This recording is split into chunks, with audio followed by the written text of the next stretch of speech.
Hi, I'm Aniket, and we have with us Mr. Ramendra Kumar. Mr. Ramendra Kumar, a writer by passion, has 30 books to his name. His works have been translated and published in 12 Indian and 10 foreign languages. His stories have also found a place in textbooks and anthologies across the world. His first book of non-fiction, Effective Parenting, A New Paradigm, went into its second reprint in the very first month of its publication. Speaking about the book, sir, Effective Parenting, A New Paradigm, what, according to you, makes a happy family? I mean, what is a happy family? That's an extremely good question, and I've delved on this issue quite a bit.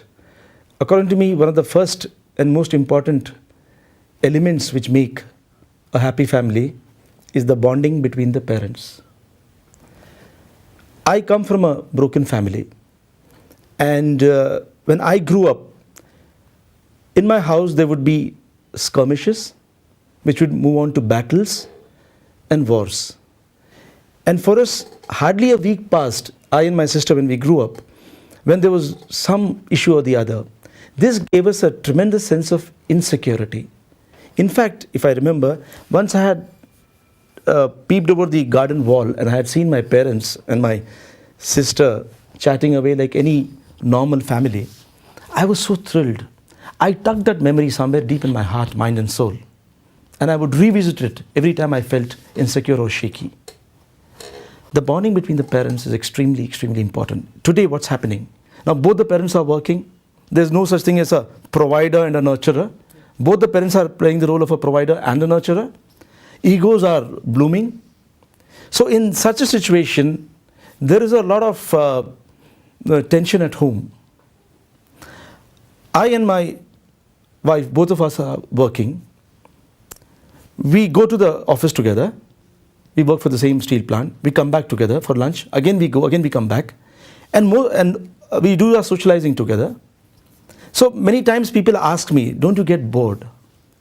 So I tell them that the only reason why my wife and I don't get bored of each other is because we are friends.